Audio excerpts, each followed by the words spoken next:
নদিয়ার কল্যাণী মহকুমা প্রশাসনের গেটের সামনে রাস্তা অবরোধ করে বিক্ষোভ বাম কর্মী সমর্থকদের। নদিয়ার কালীগঞ্জে নিহত নাবালিকার দোষীদের শাস্তি এবং ভাষা সন্ত্রাস বন্ধ করার দাবি জানিয়ে কেন্দ্র ও রাজ্য সরকারের বিরুদ্ধে প্রতিবাদ জানাতে এদিন বাম কর্মী সমর্থকরা প্রতিবাদ ও বিক্ষোভ কর্মসূচি সংগঠিত করে। কল্যাণী মেইন স্টেশন থেকে প্রতিবাদ মিছিল শুরু করে কল্যাণী মহকুমা প্রশাসনের গেটের সামনে এসে বেশ কিছু সময় রাস্তা অবরোধ করে বিক্ষোভ দেখায় এবং অবস্থান বিক্ষোভ করে। বিক্ষোভ চলাকালীন ৫ জনের বাম প্রতিনিধি দল মহকুমা শাসকের দপ্তরে স্মারকলিপি প্রদান করতে যান। বাম কর্মী সমর্থকদের এই বিক্ষোভ ও অবরোধের ফলে বেশ কিছু সময় যানজটের সৃষ্টি হয়। এদিনের এই কর্মসূচিতে সিপিআইএম এর রাজ্য, জেলা, ছাত্র, যুব ও মহিলা নেতৃত্বরা উপস্থিত ছিলেন। সিপিআইএম কল্যাণী এরিয়া কমিটির সম্পাদক সবুজ দাস বলেন, রাজ্য ও কেন্দ্রের যা পরিস্থিতি তাতে রাস্তাই একমাত্র আন্দোলনের পথ। তাই আমরা রাস্তাতেই আছি।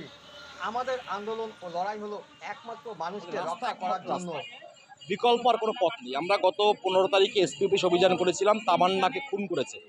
আপনারা জানেন যে কালীগঞ্জ বিধানসভার উপনির্বাচনে ছোট্ট শিশু তামান্না, মাত্র 9 বছর বয়স, তাকে এ রাজ্যের তৃণমূলের দস্যুরা, এ রাজ্যের তৃণমূলের দুষ্কৃতীরা তাকে পর্যন্ত ছাড় দেয়নি।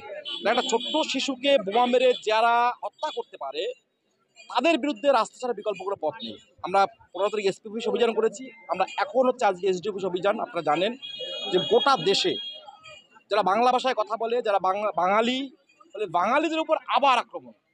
স্বাধীনোত্তর পূর্বে যে আক্রমণটা আমাদের দেশে বাঙালিদের উপর যে আক্রমণটা ছিল, বাংলা ভাগের চক্রান্ত, আবার বাঙালিদেরকে বিভাজন করার চক্রান্ত।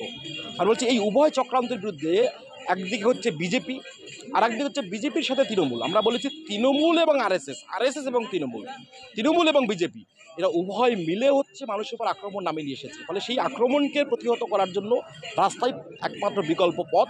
সেখানে আজকেও আমরা এসডি অফিসের কাছে যাব যে এক, অবিলম্বে তামান্নার দুষ্কৃতীদেরকে গ্রেপ্তার করতে হবে, শাস্তির ব্যবস্থা করতে হবে। 2 নম্বর আমাদের দাবি হচ্ছে বাংলাভাষী মানুষের উপর যে আক্রমণ হচ্ছে সেই আক্রমণকে অবিলম্বে রাজ্য সরকারকে ব্যবস্থা গ্রহণ করতে হবে। আপনি রাজ্যের সরকারে বসে, নবান্নে বসে আপনি শুধুমাত্র মানে চমক আর ধমক দিয়ে যাবেন, তা তো হতে পারে না। কারণ আমার রাজ্যের মানুষ আক্রান্ত হচ্ছে, আমাদের রাজ্যের মানুষ আক্রান্ত হচ্ছে, সেই মানুষকে রক্ষা করার দায়িত্ব হচ্ছে আমাদের রাজ্যের সরকারের। তাহলে সেই রাজ্য সরকার কী করছে? তিনি বোঝাপড়া করে চলছে তো। আপনি দেখবেন এই বছর শহীদের সব মেরে দিয়েছে ওরা। শহীদ স্মরণ খুঁটি পুজো করেছে, ওটা কি আমি জানি না। উৎসব না, পুজো না, পার্বণ না, নাচানাচি না, ডিম ভাত, আমি ওই বিতর্কে যাচ্ছি না। কিন্তু আমি বলছি এই নোটিশ জারি হয়েছে কত তারিখে? মুখ্যমন্ত্রীর কথা হচ্ছে গত ফেব্রুয়ারি মাসে কেন্দ্রের সরকার বা কোনো রাজ্য সরকার, কয়েকটি রাজ্যে নোটিশ জারি হয়েছে।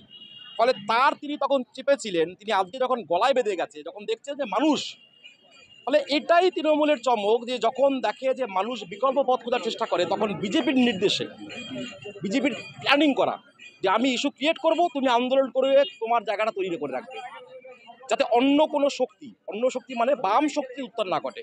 ফলে বামপন্থীদেরকে পরিকল্পনা মাফিক, বামপন্থীদেরকে, কারণ বামপন্থীরা প্রথম এটা নিয়ে রাস্তায় নেমেছে। আমরা রাস্তায় নামার পরে মমতা ব্যানার্জির কানে জল গেছে। আমরা বলছি ভালো, আমাদের দেখে যখন উনি আন্দোলনে নামছে, এর জন্য ওনাকে অভিনন্দন, উনি থাকুন আন্দোলনে। বাঙালিদের রক্ষা করার জন্য আন্দোলন করে থাকেন, ভালো। কিন্তু আমাদের দেখে যখন শিখছেন, আমরা বলবো ওনাকে আবার শেখাবো।